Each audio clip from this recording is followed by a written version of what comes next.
dozens arrested in Hong Kong for the Tiananmen Square massacre anniversary. Cuba hosts a secret Chinese spy base, and a Chinese warship almost crashes into a U.S. warship. That and more on this week's China News Headlines.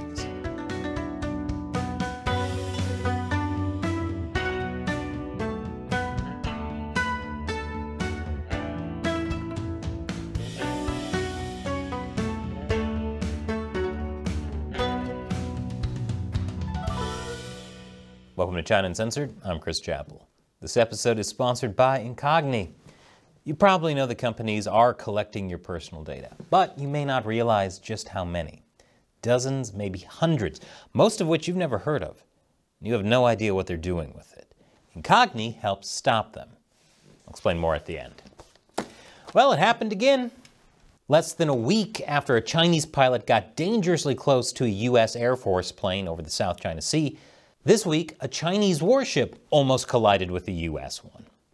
On Monday, a U.S. destroyer and a Canadian frigate were traveling through the Taiwan Strait on a freedom of navigation patrol in international waters. This global news footage shows how a Chinese warship cut right in front of the U.S. ship, getting dangerously close. The U.S. Navy said the Chinese ship got within 150 yards of its ship and that it had to slow down to avoid hitting it. The commander of the Canadian frigate saw it happen and said it wasn't an accident on China's part. The fact that this was announced over the radio prior to doing it clearly indicated that it was intentional. Very smooth, China, very smooth. All this took place as U.S. and China defense chiefs were attending a security conference in Singapore this week. Man, talk about awkward timing. If I were China, I would at least wait until I didn't have to look the U.S. in the eye when the report came in. But when China's defense minister was asked about it, he said that the passage of the Allied Western vessels on freedom of navigation patrols was a provocation to China. So basically, the same reason China gave for its dangerous pilot stunt, that it was the United States' fault for being in China's backyard. Never mind that the U.S. was in international airspace and international waters. Now, when I said this was awkward timing, I should have said it would have been awkward timing if the defense chiefs were actually talking, which they are not. U.S. Defense Secretary Lloyd Austin tried to call China back when a Chinese spy balloon flew over the U.S. early this year and only got the answering machine. A White House spokesman said communication has been curtailed between the Pentagon and China ever since former House Speaker Nancy Pelosi visited Taiwan last August. Ugh, the silent treatment. It's the worst. Of course, Austin was still hoping to meet with his counterpart, Li Shangfu, on the sidelines of the conference this week. But China is still unhappy that the U.S. sanctioned Li in 2018 for importing Russian weapons and said no thanks. Now, it's not like China is saying it wants war. Li did give lip service to improving the relationship when he said war with the U.S. would be an unbearable disaster. But kind of like plowing in front of someone's warship, what he didn't make it better either. And after the break, some U.S. officials did get meetings with their Chinese counterparts, but was that a good idea? Welcome back. This week marks the 34th anniversary of the Tiananmen Square massacre. The massacre was the end of a weeks-long student-led protest movement all over China, calling for better human rights and democratic reforms. The biggest protest was in Beijing's Tiananmen Square, the nerve center of the Chinese Communist Party. Chinese leaders declared martial law to clear the streets and, as they say, the rest was history. We don't know exactly how many were killed, but a declassified British cable puts the number at over 10,000. For years, the June 4th massacre has been commemorated in Hong Kong.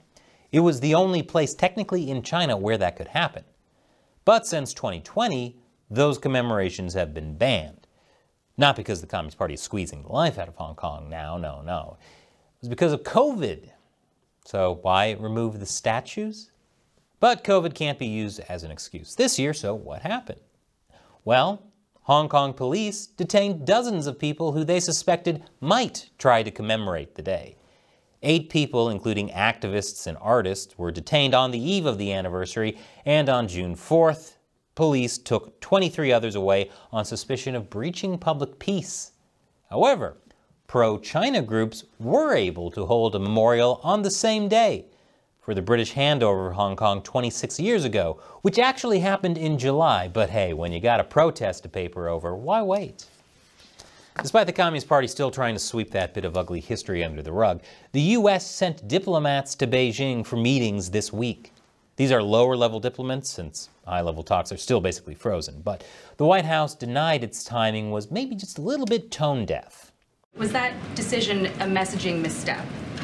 We would not call it a misstep. I mean, this was a long-planned trip, and this is the way the schedules worked out. But I think, honestly, people will be criticizing the timing of Tiananmen Square, just making a whole heck of a lot out of nothing. And guess who also got a meeting in Beijing? CIA Director Bill Burns. He secretly traveled to China in May to try to thaw relations, which I would say went about as well as thawing an ice cube with an air conditioner in the North Pole. Secretary of State Antony Blinken keeps saying he's going to get his China meeting back one of these days, but like that friend who always has a get-rich-quick plan, it just never seems to quite pan out, or at least it hasn't yet. Blinken called off his trip to Beijing at the 11th hour in February after a Chinese spy balloon flew across the entire United States. For more on that scandal, check out the episode we did on that recently. It's quite a wild ride. Another possible reason Blinken hasn't gone yet, he's taking the advice of his own department. The State Department has China on its reconsider travel list, citing the risk of detention or arbitrary enforcement of local laws. Yeah, we wouldn't want the United States' top diplomat to go missing in China.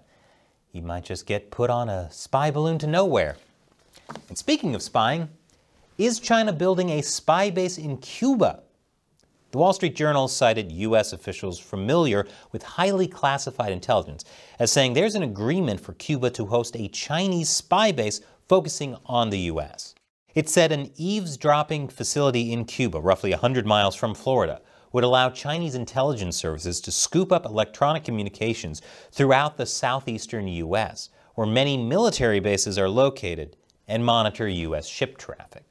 China reportedly offered to pay Cuba $7 billion for it, although it's not clear where that agreement is at. The Journal says they had reached an agreement in principle, but its sources wouldn't say if its construction has begun or not. And after the break, the UK gets tough on China. Welcome back. The UK is finally getting tough on China. Or, well, maybe. Sort of. It told China to shut its illegal UK-based police stations this week.